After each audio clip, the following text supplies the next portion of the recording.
ரெடியா? Hi hello வணக்கம் நண்பா சொல்லு. ஹாய் சொல்றா. ஹாய் ஹலோ வணக்கம் நண்பா, welcome back to our channel. நான் உங்கள் மைதீன். இன்னைக்கான வீடியோ என்னன்னு சொல்லிட்டு பார்க்கறதுக்கு முன்னாடி நம்ம வீடியோ போட்டு கிட்டத்தட்ட வந்து பார்த்தீங்கன்னா 100 நாள் ஆயிடுச்சு. அதாவது 100 days வந்து பார்த்தீங்கன்னா கம்ப்ளீட் ஆயிடுச்சு. அதுக்கான ரீசன் என்னன்னா, நம்ம ஆட்சன்ஸ்லாம் வந்து பார்த்தீங்கன்னா ஒரு டேக்ஸ் யூஎஸ் டேக்ஸ் இன்ஃபோ வந்து பார்த்தீங்கன்னா அப்லோட் பண்ணணும். அது விஷயமா கொஞ்சம் ப்ராப்ளமாக இருந்துச்சு. அதை நான் சால்வ் பண்ணிட்டேன் ஒரு வழியாக. 100 நாளுக்கு அப்புறம் வீடியோ போடுறேன். அந்த வீடியோ உங்களுக்கு கொஞ்சமாவது யூஸ்ஃபுல்லான வீடியோவாக இருக்கணும்னு சொல்லிட்டு தான் இந்த வீடியோ நான் எடுத்துகிட்டு இருக்கேன். தமிழ் பார்த்துட்டு தான் உள்ள வந்திருப்பீங்க. கார்பரேட்டர் வந்து பார்த்தீங்கன்னா, அதாவது 2 ஸ்ட்ரோக் பைக் வச்சிருக்க எல்லாருக்குமே வந்து பார்த்தீங்கன்னா கார்பரேட்டர் மெயின்டெனன்ஸ் பண்ணுறதுலையும் கார்பரேட்டர் ஓவர்ஃப்ளோ ஆகலைன்னா நிறைய ப்ராப்ளம்ஸ் வந்து பார்த்தீங்கன்னா ஃபேஸ் பண்ணுவீங்க. அந்த கார்பரேட்டர் அந்த ஓவர்ஃப்ளோ ஆகாமல் தடுக்கிறது எப்படி, அதுக்கான 5 வழிமுறைகள் வந்து பார்த்தீங்கன்னா தெளிவாக உங்களுக்கு நான் சொல்ல போகிறேன்.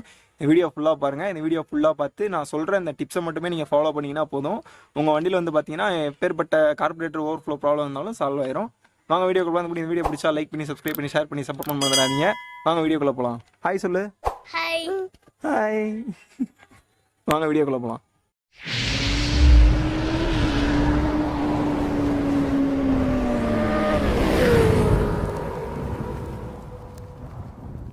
நண்பா, எப்பயுமே வந்து பார்த்தீங்கன்னா கார்பரேட்டர் நீங்கள் மெயின்டெனன்ஸ் பண்ணுறதுக்கு முக்கியமான விஷயம் என்னன்னு சொல்லிட்டு வந்து பார்த்தீங்கன்னா 5000 கிலோமீட்ரு ஆர் 6000 மேக்ஸிமம் 6000 கிலோமீட்டருக்கு ஒன்ஸ் வந்து பார்த்தீங்கன்னா கார்பரேட்டரை கலட்டி அதில் இருக்கிற ஸ்க்ரூ அதெல்லாம் கரெக்டாக இருக்குதா, பர்ஃபெக்டாக இருக்குதா, உள்ளே இருக்கிற பின் வந்து பார்த்தீங்கன்னா சின்ன பின் ஒன்று இருக்கும், அந்த பின் வந்து பார்த்தீங்கன்னா நல்லா இருக்குதா, கரெக்டாக இருக்குதா, அப்படி எல்லாத்தையுமே வந்து பார்த்தீங்கன்னா சரி பார்த்துக்குங்க. அந்தந்த ஸ்க்ரூலாம் பர்ஃபெக்டாக இருக்குதா, ஸ்க்ரூவில் வந்து பார்த்தீங்கன்னா ஸ்ப்ரிங் கொண்டு வரும், அந்த ஸ்ப்ரிங்லாம் கரெக்டாக இருக்குதா என்னங்கிறத நீங்கள் 5000 6000 கிலோமீட்டருக்கு ஒன்ஸ் வந்து பார்த்தீங்கன்னா கலட்டி பார்த்தீங்கன்னா தான் உங்களுக்கு தெரியும். கார்பரேட்டர் நல்லா இருந்து ரன்னிங்லேயுமே வந்து பார்த்தீங்கன்னா பர்ஃபெக்டாக இருக்கும் பொழுது கலட்டி பார்க்கலாமா அப்படின்னு சொல்லிட்டு கேட்டிங்கன்னா கலட்டி பார்க்க தேவையில்லை. ஏன்னா நீங்கள் வந்து பார்த்தீங்கன்னா கலட்டி பார்க்கறதுக்கான சுச்சுவேஷன் வரும்பொழுது மட்டும்தான் கழட்டுவீங்க. அதாவது 6000 கிலோமீட்டர் ஓடிடுச்சு அதனால நான் கழட்டி பார்க்கலாமா அப்படின்னு சொல்லிட்டு கேட்காதீங்க.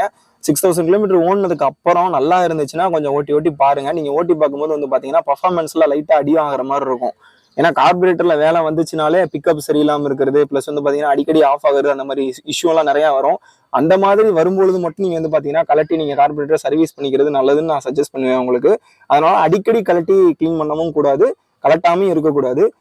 இன்னொரு சிலர் வந்து பார்த்தீங்கன்னா சில கேள்வி கேட்பீங்க, ரொம்ப நாள் நிறுத்தி வச்சிருந்தா கூட கார்பரேட்டரை க்ளீன் பண்ணணுமான்னு சொல்லிட்டு. இப்போ ஒரு 6 months வந்து பார்த்தீங்கன்னா நீங்கள் வண்டியை நிறுத்தி வச்சிட்டீங்க அப்படின்னா வண்டியை ஸ்டார்ட் பண்ணும்பொழுது கார்பரேட்டர் அதே கண்டிஷனில் இருக்குமான்னு கேட்டிங்கன்னா அதே கண்டிஷனில் இருக்குமாங்கிறது டவுட் தான். ஸோ 6 months இல்லை 2 months 3 months வந்து நிறுத்தி வச்சிட்டீங்க அப்படின்னா கார்பரேட்டரை கலட்டி க்ளீன் பண்ணிட்டு அதுக்கப்புறம் ஃபிக்ஸ் பண்ணி நீங்கள் ஓட்டிக்கிறது நல்லது. ஏன்னா அது உள்ள இருக்கிற டஸ்ட் பார்ட்டிகெல்லாம் வந்து பார்த்தீங்கன்னா இஷ்யூஸ் உண்டாக்குறதுக்கு சான்சஸ் இருக்கு. ஏன்னா கார்பரேட்டர்ல தங்கி இருக்கிற பெட்ரோல்லையுமே வந்து பார்த்தீங்கன்னா கார்பன் டஸ்ட்லாம் நிறைய இருக்கும். அதனால நீங்க நிறுத்தி வச்சிருக்கிறப்ப கார்பரேட்டர் வந்து பார்த்தீங்கன்னா கலட்டி க்ளீன் பண்ணிட்டு மாட்டிக்கங்க.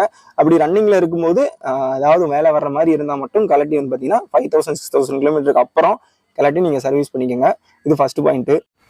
நண்பா, ரெண்டாவது முக்கியமான பாயிண்ட் என்னன்னு சொல்லிட்டு வந்து பார்த்தீங்கன்னா நீங்கள் வண்டியில் வந்து பெட்ரோல் நீங்கள் மெயின்டெனன்ஸ் பண்ணி வைக்கணும். அதாவது டேங்க்ல வந்து பார்த்தீங்கன்னா மேக்ஸிமம் கெப்பாசிட்டி வந்து பார்த்தீங்கன்னா 12 லிட்டர் இருக்கும். இப்போ சுசுக்கிக்கு இதே RX 100க்கும் 12 லிட்டர் தான் வந்து பார்த்தீங்கன்னா கெப்பாசிட்டி இருக்கும். அதில் நீங்கள் மேக்ஸிமம் வந்து பார்த்தீங்கன்னா எப்பயுமே ரிசர்வுக்கு மேலே, அதாவது 1.5 லிட்டருக்கு மேலே வந்து பார்த்தீங்கன்னா பெட்ரோல் கெப்பாசிட்டி நீங்கள் எப்பயுமே வச்சுக்கோங்க. அப்படின்னா தான் உங்களுக்கு பெட்ரோல் மெயின்டெனன்ஸ் கரெக்டாக பண்ணிங்கன்னா தான் மைலேஜ் அடியாகாது, கார்பரேட்டர்லையும் வேலை அதிகமாக வராது.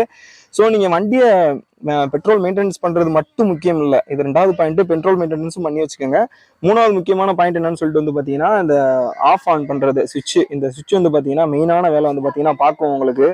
இந்த சுவிட்ச் வந்து பார்த்தீங்கன்னா அதாவது சோக் வந்து பார்த்தீங்கன்னா எதுக்கு இருக்குன்னு சொல்லிட்டு வந்து பார்த்தீங்கன்னா இது வந்து பார்த்தீங்கன்னா பெட்ரோல் ஆன் ஆஃப் சுவிட்ச்னு சொல்லுவாங்க. சோக்குன்னு தப்பாக சொல்லிட்டேன். இந்த இது வந்து பார்த்தீங்கன்னா நீங்கள் வண்டியை நிறுத்துறீங்க அப்படின்னா மேக்ஸிமம் ஒரு 1 hour கிட்ட, 1/2 hour கிட்ட வண்டியை நிறுத்தும் பொழுது நீங்கள் இந்த மாதிரி ஆஃப் பண்ணி வச்சுக்கணும்.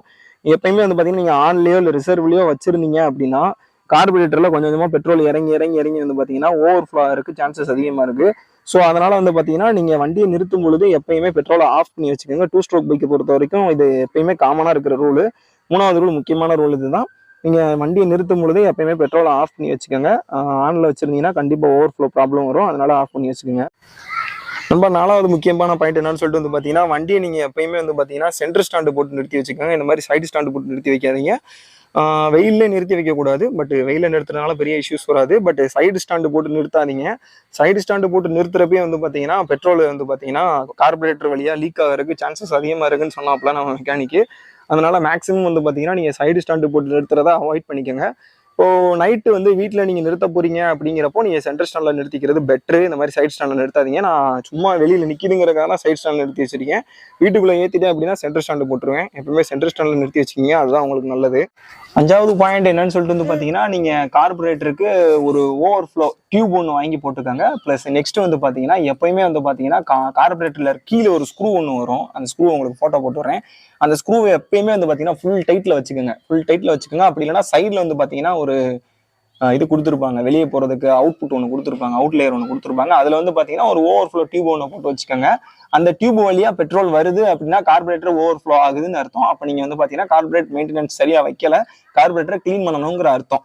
அதை நீங்கள் கன்ஃபார்மாக தெரிஞ்சுக்கோங்க. அது எப்பயுமே டைட்டில் இருந்தாலுமே அதில் ஓவர்ஃப்ளோ ஆகுது அப்படின்னா கண்டிப்பாக கார்பரேட்டரில் வேலை இருக்குன்னு அர்த்தம். கார்பரேட்டரை கழட்டி நீங்கள் க்ளீன் பண்ணணும்னு அர்த்தம். ஸோ நீங்கள் ஒரு பெட்ரோல் ஃபில்டர் ஒன்று வந்து பார்த்தீங்கன்னா வாங்கி போட்டுக்கோங்க. அது எக்ஸ்ட்ரா சஜஷன் தான், பட் இருந்தாலும் நீங்கள் வாங்கி போட்டுக்கோங்க.